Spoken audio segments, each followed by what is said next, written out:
So again, I want to return to this crossroads image, and what we've covered so far this morning is really kind of like the difficult part, our default mechanisms in the face of vulnerability or dukkha. So I want to come back to how these two lists sit side by side in the Satipatthana Sutta, this classroom of waking up, and what can be cultivated in the face of vulnerability, that these patterns of reactivity, no matter how well practiced we are in them, doesn't mean that they have a long future. They are not, their identities can be built upon them, but identities can be built upon so many other qualities. They are not life sentences. So what is the turning point? What is the turning point for us when we're not so much practicing the habitual or practicing the reactions that entangle us in distress, but where we begin to cultivate something different? And I would really stress this word cultivation, bhavana, as it is in Pali, that is often translated as meditation. Bhavana has nuances that are important to remember. I mean, any of you who've ever grown anything in your life, from a sunflower to a child, knows that for anything to grow, it needs to be cultivated. It needs to be brought into being. And bhavana means to bring into being. To bring into being. This is a very conscious, intentional approach to what we usually refer to as meditation. If you sit down on your cushion, do you ask yourself the question, what is being cultivated in this sitting? If you go into your walking path, do you ask yourself, what is being cultivated in this walking? Being aware that we are always practicing something. There's never a moment in our day when we are not practicing something. And if we're not intentionally cultivating, it's quite possible we will be practicing dukkha generators. That we will be practicing habit patterns. So we come into this second list. This is called the bojjhangas, or the limbs of awakening. The Buddha refers to these as the treasures within us. So this list doesn't describe something that is not already seeded in our consciousness. This is already seeded in our hearts and our minds. And our invitation is to cultivate those seeds. Now, not surprisingly, the list of the bojjhangas, or the limbs of awakening, begins with this word sati. And I use the Pali quite deliberately, because I feel that sometimes when we try to get one English word to translate some of these Pali terms, we don't actually do the term justice. So usually this is translated as mindfulness, which is, some of you may know, that the early translators of the text really struggled to find an English word for this word sati. So mindfulness was borrowed from the Gospels. And of course, it's been so naturalized into our world that it's become almost cliched, Just be mindful, just be mindful. We do mindful coloring, we do mindful surfing, we do mindful dog walking, we do mindful cooking, we do mindful everything. And yet we can use the word so easily without understanding its nuances. And it's important for us to know those nuances. And why do I say that?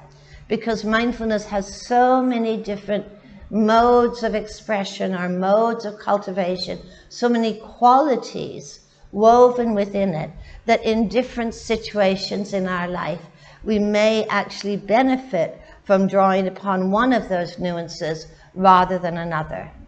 Are we drawing upon the element of mindfulness which is about spaciousness? Are we drawing upon the element of mindfulness which is about collectedness? Are we drawing upon the element of mindfulness which is about protection? Are we drawing upon the element of mindfulness which is about discernment or investigation? So all of this is built into this one word, sati.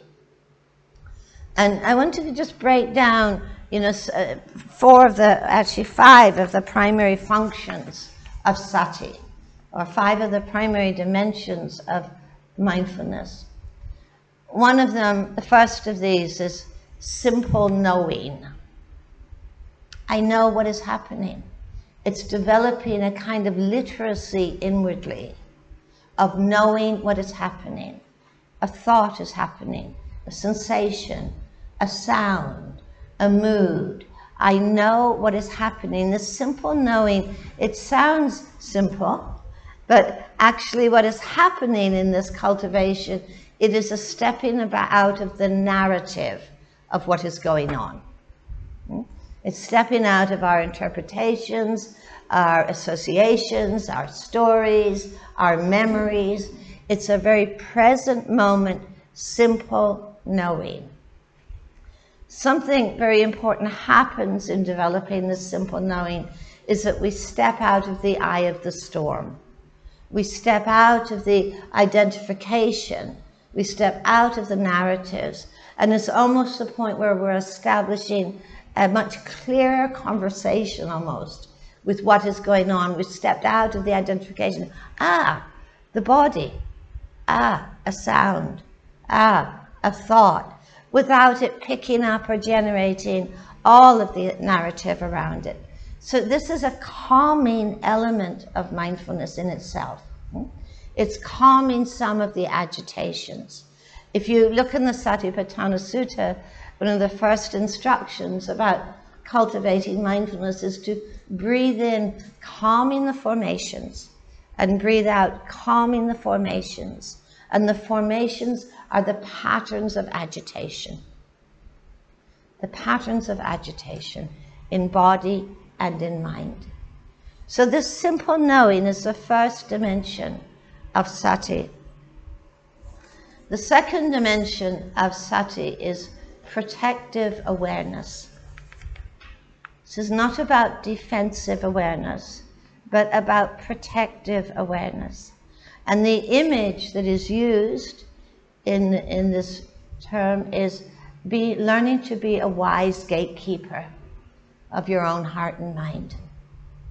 Learning what it means to be a wise gatekeeper. So the image that is used is of a gatekeeper standing at the gates of a city and welcoming in all of the visitors who mean to serve the city and its inhabitants well, and acknowledging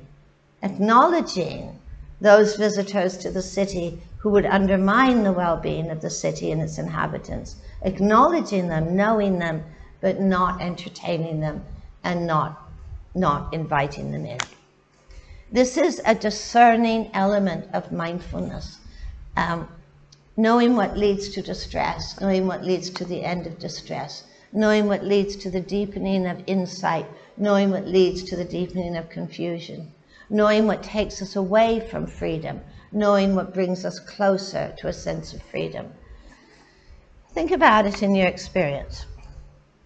How many repeat visitors you have, in terms of old resentments, old patterns of jealousy, old patterns, old grudges, ruminations, circles of which you've been around 1,000,000 times, obsessions you've entertained 1,000 times, things that you know well, but there's such a habit, they have such a magnetic draw to come once more to the gates of the city.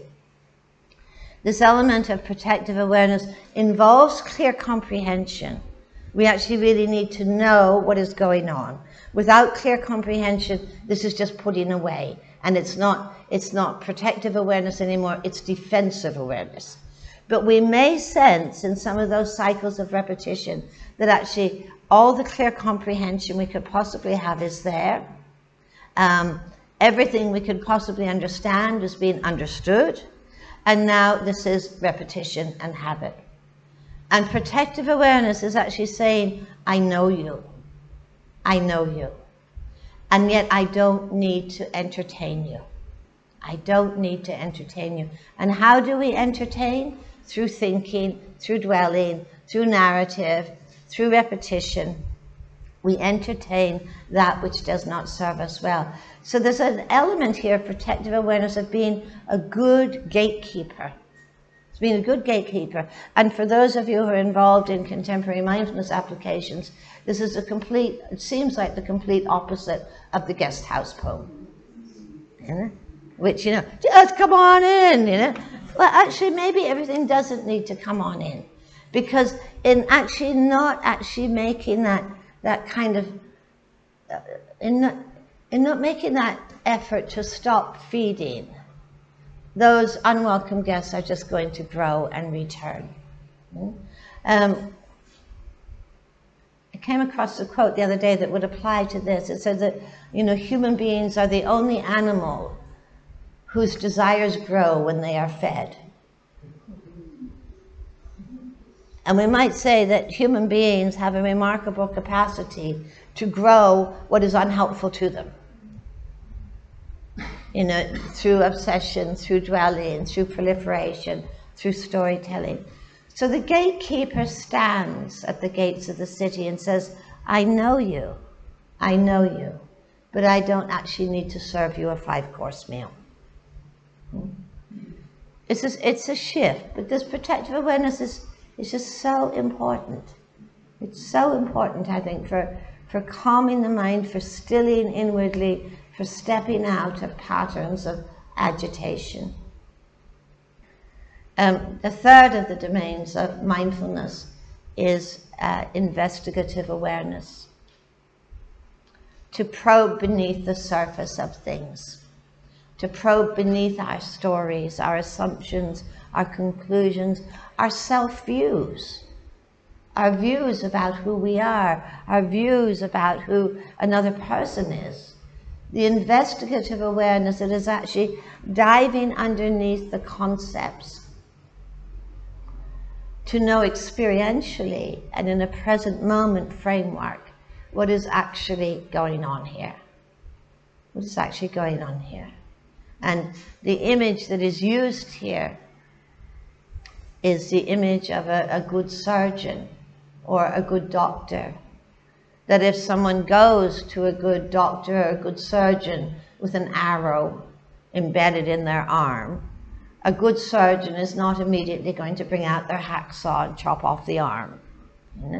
A good surgeon is going to probe the wound so they can ascertain the nature of the wound, so that they can offer a diagnosis, so that they can offer a course of treatment, and so that they can offer a prognosis.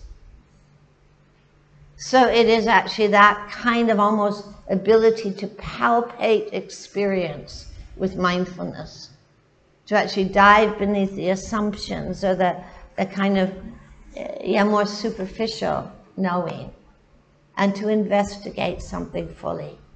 Take your self-view of the moment, your I am of the moment. And we all have them, by the way, so I don't think anybody in this room is excluded. Take your I am of the moment, your self-view of the moment. Have you even considered it? How would you describe yourself? Who would you describe yourself to be? Do you describe yourself by a type? Or do you describe yourself by something that you identify with in terms of a pattern or an emotional tone or a repeated formation of agitation? How do you define yourself? And what would it be like to probe beneath that definition? How do you know that? How do you understand that? So investigative awareness. The fourth of these is our capacity to reframe perception. It's one of the jobs of mindfulness, is to reframe perception and to reframe cognition. You walk down the street, you see, or you come here and you see someone you haven't seen in 5 years, you know, and your eyes set upon them. Now, last time you saw that person, maybe you had such an amazing time with them, you know, really good connection, and they don't remember you.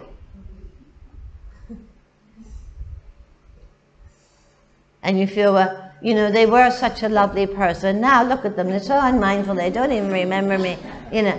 They're so deluded, you know.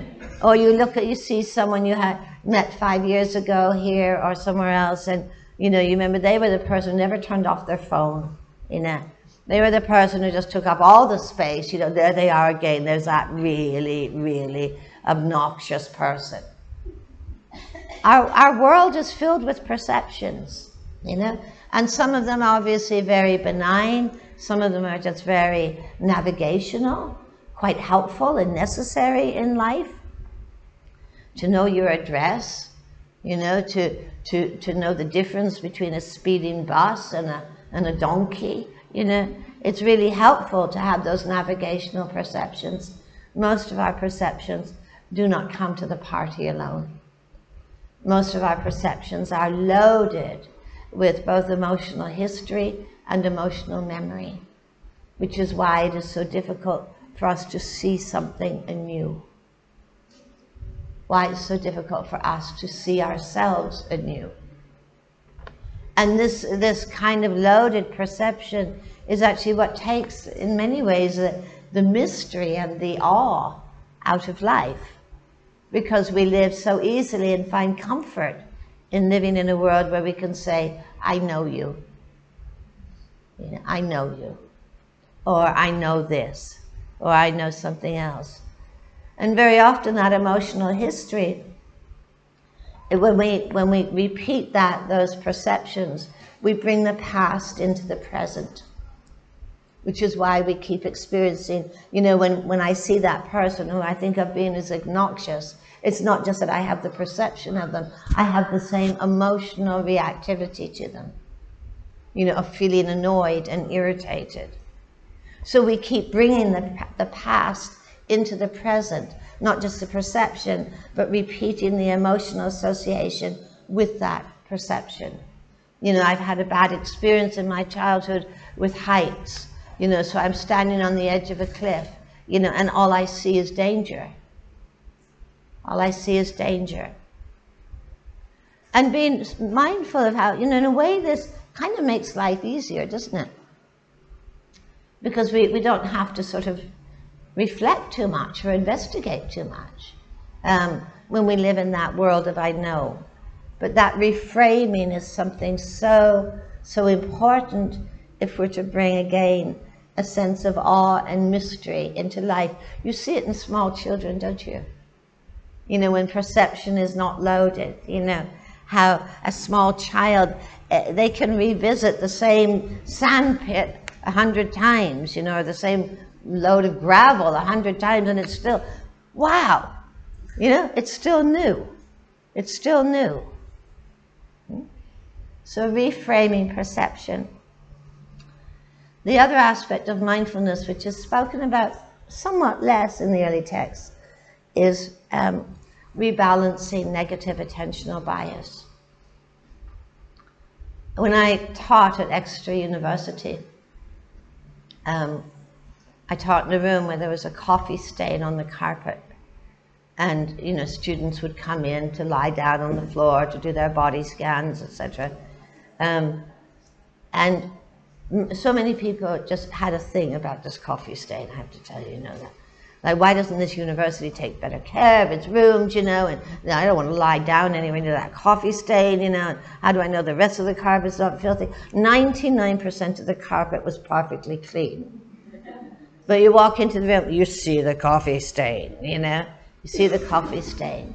How often in ourselves, you know, that you know how much we will notice what in our body is hurting or uncomfortable, how we don't actually see what is well, what is quite easeful in this moment.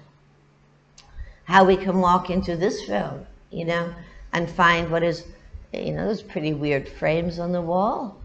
And you know what they're all about. We don't actually see the loveliness of the wooden floor or the space.